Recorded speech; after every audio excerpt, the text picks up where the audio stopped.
Fíjense que aunque había evitado hablar de este tema, porque la mayoría de los que me escuchan no realmente prestan atención a lo que digo, sino que creen que lo digo porque estoy movida por una cuestión sentimental. La realidad es que trato de basarme en hechos históricos que demuestran lo que ha sucedido y lo que está sucediendo en Palestina, que no existe como tal, pero bueno, lo que existe en Gaza y las respuestas del mundo entero y de los gobiernos y de los organismos internacionales, sobre todo la ONU. Y hago todo esto porque ayer sucedieron dos hechos que me mostraron la diferencia que existe para juzgar, para opinar y para sentir lo que estaba aconteciendo en el mundo. Ayer apareció en todos los noticieros de que Israel, el ejército israelí, había atacado a un grupo de diplomáticos de creo que 32 países, sin decir en dónde estaban, pero que estaban en el área de Judea y Samaria visitando lo que se conoce como la Autoridad Palestina. Al mismo tiempo, ayer, creo que fue ayer o antes en la noche, en un museo judío o de exposiciones judías en Washington, un individuo asesinó así a malsalva a una pareja de israelíes de la Embajada de Israel en Washington. Yo estoy casi segura que esto último que acabo de decir lo saben muy pocas personas. Obviamente mi caso es que como estoy tan involucrada con lo que se refiere a mi TikTok, mucho más que lo que se refiere a, a YouTube, porque la paciencia de la mayoría no llega a más de 7 minutos, pero decidí entonces dar un resumen de lo que he venido estudiando desde hace 10 o 12 años, cuando me pidieron que diera pláticas tanto en la Universidad del Tecnológico de Monterrey, en la Universidad de Anáhuac del Sur, en la del Norte, en la UNAM, etcétera, sobre cómo se formó el Estado de Israel, qué es lo que pasó y qué es lo que pasa.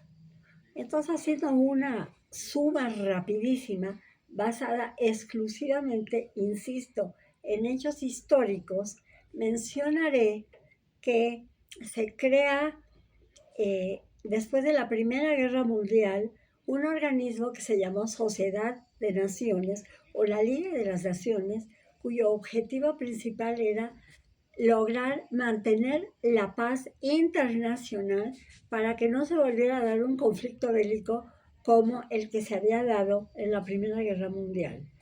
Y como resultado de esa sociedad de naciones, le dan a la Gran Bretaña el mandato británico sobre toda una serie de lugares del mundo, porque era una gran potencia en ese entonces, Inglaterra, y entonces uno de esos lugares fue precisamente lo que se llamaba Palestina. Palestina es el nombre que los romanos le pusieron en el año 135 después de Cristo a un lugar que era desde 3000 años antes llamado Judea, en donde nació Jesús. Jesús no nació en Palestina, nació en Judea, o sea, tenía la nacionalidad y la religión judía. Entonces, desde 1935 hasta 1906-8 más o menos, ese lugar se llamó Palestina. Llega ¿cómo se llama? El mandato británico, y entonces ya lo había enseñado y lo vuelvo a repetir. Esto, todo que ven aquí, era Palestina. Cuando el mandato británico toma posesión de su mandato, que fue en 1922, decide dividir todo esto que era Palestina en dos partes. Esto se lo entrega como regalo a Abdalá I, que tenía broncas con la Liga Árabe, y se convierte en Transjordania y queda como territorio palestino, jamás como un Estado-nación, esta zona. Y entonces sucede que se da la Segunda Guerra Mundial y entonces la gran mayoría de los países, sobre todo las grandes potencias, se dan cuenta de que la Sociedad de Naciones, ese organismo que se había creado para mantener la paz, no sirvió. Y deciden desaparecer este organismo, crean un nuevo organismo que se llama Organización de las Naciones Unidas, que nace el 24 de octubre de 1945. No voy a repetir cómo está organizada la ONU, pero sí voy a hablar de lo que se llama el Consejo de Seguridad dentro de la ONU, que es precisamente la instancia de Naciones Unidas que se aboca específicamente en el mantenimiento de la paz internacional, es decir, de evitar cualquier evento bélico que ponga en riesgo la paz del mundo. Y este organismo llamado Consejo de Seguridad está formado por 15 miembros, 5 de los cuales, repito por enésima vez, son miembros permanentes, que quiere decir que siempre van a estar, los otros 10 van cambiando cada 3 años, y estos 5 permanentes son Rusia, que en ese entonces era la Unión Soviética, Inglaterra, Francia, Estados Unidos y China, que en ese entonces era Taiwán. Y entonces resulta que estos 5 miembros permanentes tienen también el derecho de veto, que para mí significa, pues aquí son como los patrones y los demás, pues a ver qué hacen para obedecerlos o no. Este Consejo de Seguridad toma resoluciones, obviamente con miras a que haya un ambiente de paz a nivel internacional. Y entonces resulta que el mandato británico termina el 14 de mayo de 1948, por lo cual unos 5 meses antes, esto quiere decir el 29 de noviembre de 1947, se emite la resolución 181 del Consejo de Seguridad de las Naciones Unidas, donde se decide que se cree un Estado judío que ya tenía el antecedente en la Sociedad de Naciones con la Declaración Balfour, repito, un Estado judío y un Estado árabe. No se mencionaba la palabra palestino, árabe, porque iba a desaparecer Palestina como tal.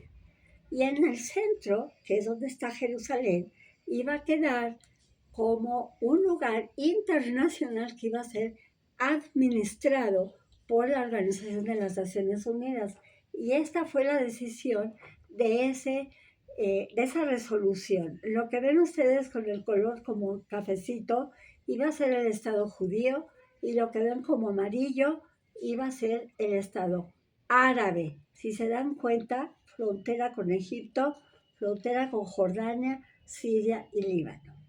Esto de aquí, en un principio podemos decir, era Gaza desde que se creó esta resolución. Entonces, los judíos aceptan esta propuesta de Naciones Unidas, los árabes no aceptan esta resolución.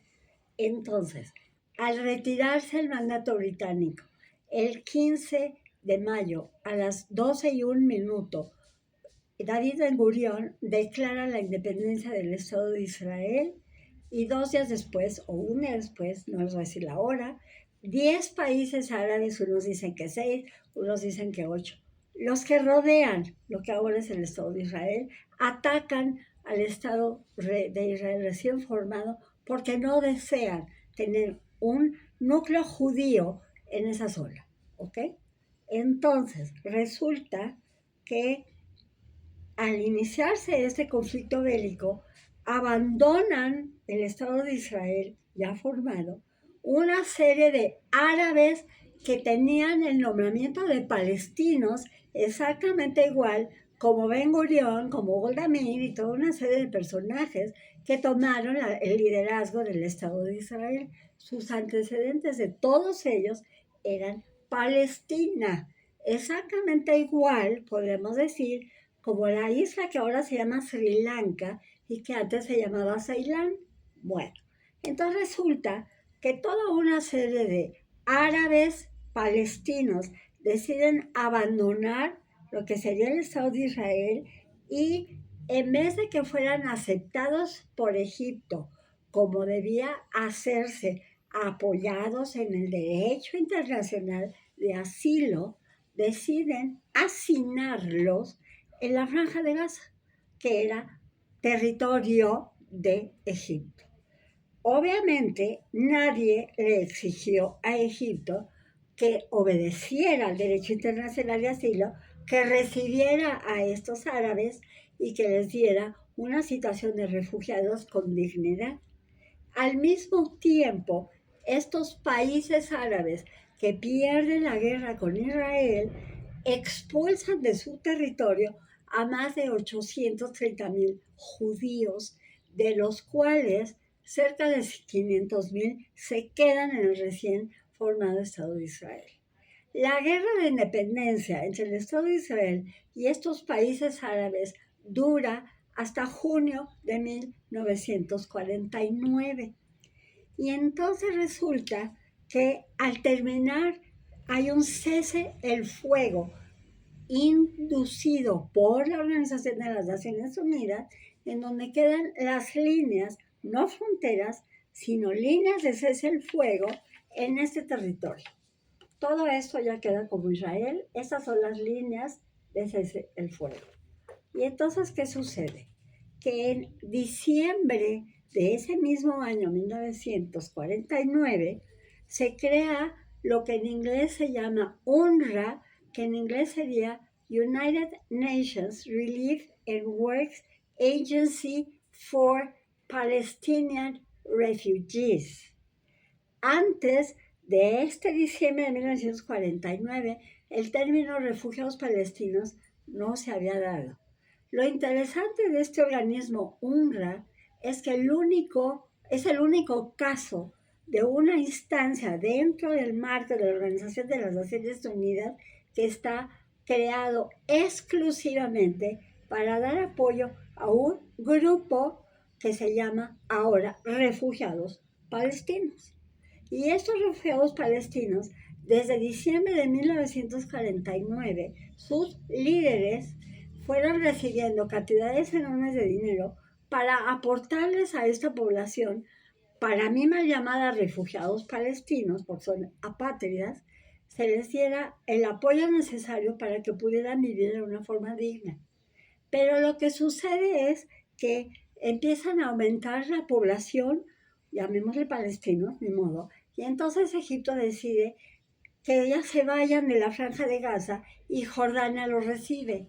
Y se quedan un tiempo, no tengo las fechas exactas porque ese es un documento que ya lo mencioné 1000 veces, durante un determinado tiempo que sigue pasando el tiempo y obviamente sigue creciendo la población palestina, llamémosle así, pero que ya no son, digamos, los que salieron del territorio palestino, sino que son tal vez sobrevivientes de ese grupo o sus hijos o sus nietos. Yo insisto que en todo lo que se refiere al derecho internacional de asilo o de refugiados, no hay un solo renglón que diga que la condición de refugiado se hereda o se es refugiado o no ser refugiado. Quiere decir, se es refugiado y se le debe dar el apoyo que el derecho internacional de asilo indica.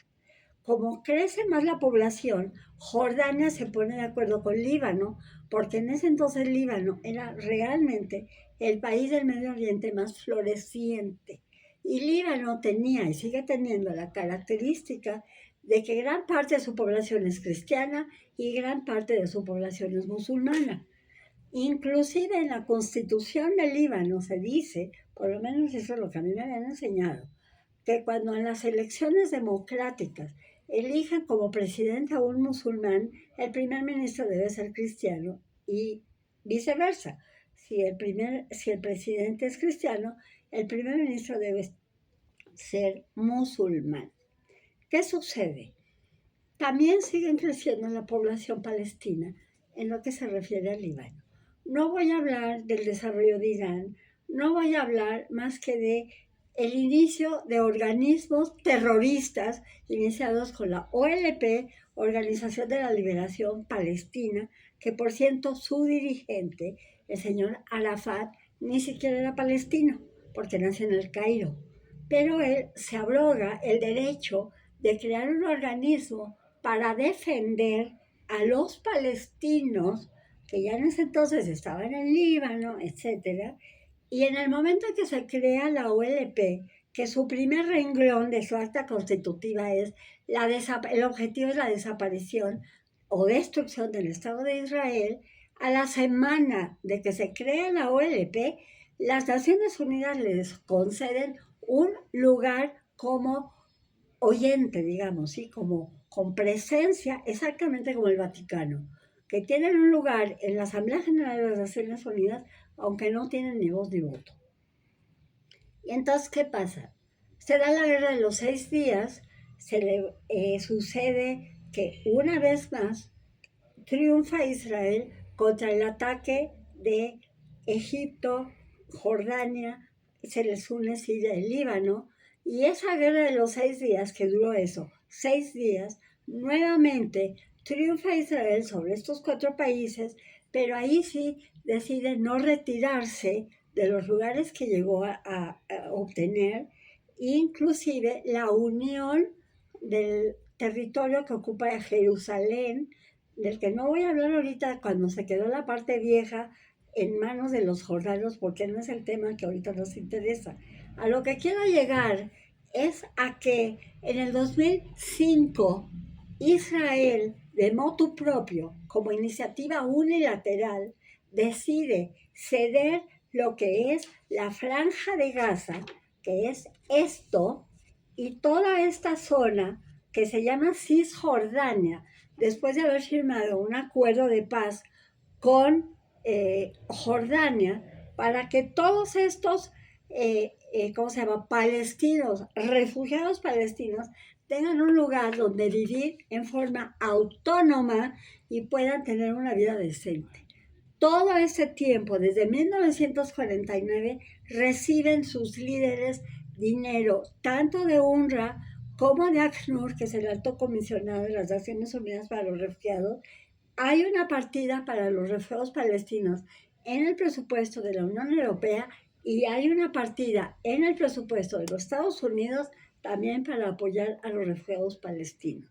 Esto quiere decir que desde 1949-50, porque en el 50 se crea ACNUR, al 2005, estos grupos palestinos, sus líderes, recibían un promedio de 3,000 millones de dólares al año para darles una vida decente a los palestinos. Bueno, en el 2005, entonces, Israel decide, repito, ceder Gaza, y entonces llegan hace 20 años, 2005, estamos en el 2025, para que luego hablemos de esto de gritar del río al mar, Palestina, que sea libre, etc. El hecho es de que al llegar este grupo de palestinos a Gaza por un lado y a lo que se llama Cisjordania por otro, en Gaza el Estado de Israel, el gobierno de Sharon, decide retirar absolutamente todo rastro judío en la zona de Gaza. Se llevan hasta los féretros, hasta los ataúdes del cementerio judío que existía en Gaza en ese entonces, 2005, hace 20 años. No hablemos de la prehistoria ni de 3,000 años, no, 20 años. ¿Y qué sucede? Se establecen los palestinos, que ya se les puede llamar gazatíes, porque tienen autonomía, aunque no nacionalidad, porque no está consolidado como un Estado-nación. Y en el 2006-2007 se dan elecciones democráticas y gana Hamas, que era un grupo, partido, movimiento terrorista, como quieran llamarlo, que estaba enfrentando a lo que quedó de la OLP, que se llama Al-Fatah. Hasta la fecha, de repente se adoran y de repente se odian, por un lado Hamas y por el otro lado Al-Fatah. Pero entonces resulta que Gaza queda totalmente autónoma del Estado de Israel. Y el problema es que como los señores de Hamás, que en el título de señores merecen, no les interesa realmente el desarrollo del pueblo palestino, sino que dedican todos esos recursos de millones de dólares anuales a construir túneles e infraestructura para seguir con la intención de la destrucción del Estado de Israel, destruyen toda posibilidad de desarrollo de Gaza. Entonces, Israel les suministra durante estos 20 años tanto gas como agua como electricidad. Esos 20 años, desde el 2005, ya luego 2007, que triunfa Hamas en Gaza, en Líbano se va creando también otro grupo, movimiento terrorista que se llama Hezbollah, y al mismo tiempo en Yemen, que es al sur de la península arábiga, que está Yemen y está Omán, tiene un conflicto también bélico entre los chiitas y los sunitas, que son grupos religiosos que son antagónicos. Y entonces este grupo rebelde, que se llaman hutíes, que también son financiados por Irán, deciden también ser enemigos de Israel. ¿Y qué es lo que sucede? Constantemente, de eso nadie habla, estaban bombardeando o estaban enviando misiles desde lo que se llama Gaza al Estado de Israel por parte de, si quieres contestar, se llama, atacan constantemente con misiles que en un momento dado contesta Israel y entonces intervienen Naciones Unidas y se detiene el ataque. Y luego atacaban de Hezbollah e intervienen Naciones Unidas y se detiene el ataque. El último ataque, digamos, previo al 7 de octubre del 2023, creo que fue en el 2021, donde por primera vez yo vi que esta famosa Dirección de Derechos Humanos de la Organización de las Naciones Unidas declara de que Israel le contesta a Hamás en una forma exagerada al ataque que dice que Hamás constantemente está haciendo a la población civil del Estado de Israel, porque además de mandar misiles, lanzaba globos incendiarios para quemar los cultivos, para evitar que se pudiera exportar y alimentarse lo que es la población civil de Israel. Bueno, total, llega el 7 de octubre del 2023. En esa fecha ya en Israel trabajaban más de 22,000 trabajadores de Gaza que iban todos los días a Israel, y no tengo un número exacto de cuántos llegaban de la parte de Cisjordania. Yo no voy a decir aquí lo que sucedió con Netanyahu, al que desprecio también, pero el hecho es de que el 7 de octubre del 23 se da una masacre de tal magnitud que solamente bestias pueden haberlo llevado a cabo, porque además lo grabaron. Toda la información grabada que existe de esa masacre del 7 de octubre fueron grabaciones de los mismos terroristas de Hamás, del daño que hicieron a civiles, no solamente israelíes, sino de diferentes personas que estaban por casualidad en ese lugar, porque había un festival de la paz en el cual también murieron más de 1,200 personas de diferentes edades, desde bebitos de 8 meses, desde viejos de 86 sobrevivientes del Holocausto, y que resultó la manera en que fueron masacrados, niños, bebés que fueron vivos, metidos en un horno de microondas y quemados vivos, mujeres embarazadas que les abrieron el estómago para sacarles la criatura, ahorcarla, degollarla enfrente de la madre. No hay palabras para describir el terror, ¿sí? Bueno, y entonces, ¿qué pasa? Hay una reacción del pueblo de Israel y se da la guerra de Gaza. Es una guerra, aquí sí es una guerra. ¿Por qué? Porque los de Hamás, además de toda esta masacre, además de la destrucción de edificios y de casas y demás, se llevan como rehenes, como monedas de cambio, a más de 250 personas. no todos vivos, se llevan cadáveres y se llevan a personas vivas, maltratados, asustados, y los tienen como rehenes hasta la fecha de hoy. Eso es lo que me motiva a mí a estar hablando.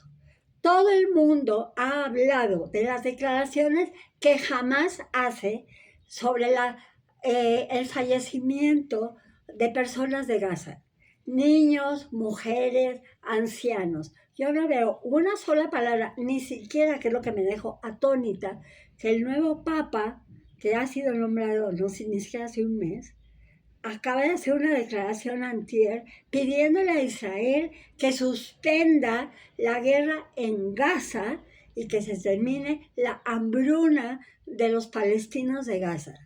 ¿Por qué hay hambruna en Gaza, señores? De veras, Israel no ha mandado, ¿cómo se llama? Trailers y trailers y trailers con alimentos, elementos médicos, etcétera, para ayudar a la gente de Gaza. ¿Cuándo han oído que un atacante, ya quisiera yo ver a Rusia, que mande aviso telefónico con papeles, etcétera, que les avise a los civiles ucranianos, vamos a atacar, así que váyanse? Eso es lo que ha hecho Israel siempre con respecto a los ataques a Gaza, ¿sí? Pero sigue siendo el victimario, perdón. Y siempre han hablado de la víctima que es el pueblo palestino. Y yo pregunto, ¿verdaderamente el pueblo palestino es víctima de los israelíes o son víctimas de sus dirigentes? Porque hasta el secretario general de las Naciones Unidas, a los 2 días de que se dio la masacre, dijo, pues así como que quiso dar a entender que se justificaba esa masacre por toda la opresión que durante más de 50 años había sufrido el pueblo palestino a manos de los israelíes. Y yo le pregunto, ¿cuál opresión? Si todos los árabes que decidieron permanecer en Israel son ciudadanos exactamente igual como un judío, como un cristiano, como un hindú, como un, ¿cómo se llama?, druso, como un kurdo, tienen la ciudadanía israelí con todas las ventajas y con todas las obligaciones, a tal grado de que existen 2 o 3 partidos políticos árabes. Y hasta la fecha, a personas heridas de países circundantes árabes, se les tiende la mano en hospitales israelíes, se les ayuda, se les da la atención médica necesaria y luego que sea lo que tiene que ser. Pero es el colmo para mí, que estoy hablando desde un punto de vista histórico, que la India se crea Pakistán y se crea la India 5 meses antes de que se crea el Estado de Israel. Porque la India, seguramente ya todos saben, yo estuve como consejera científica de México en la India más de 1 año y pico. Y la India celebró su aniversario de independencia el 25 de enero, Israel el 15 de mayo. Y yo les pregunto si en algún momento de su existencia, tengan la edad que tengan, han escuchado que se dude del derecho a existir de Pakistán, a donde se fueron los musulmanes, y a la India, donde se fueron los hindús. Pero todos los días se puede decir y se aplaude que los Hezbollah, los Hamas, los hutíes, Irán, Rusia, Trump cuando se le da la gana, etcétera, se les aplaude cuando atacan al Estado de Israel, cuando se ataca a judíos en Francia, en Inglaterra, en donde quiera que vayan, como pasó ayer con esta pareja de la Embajada de Israel en Washington. Entonces yo pregunto, ¿han oído hablar de los rehenes?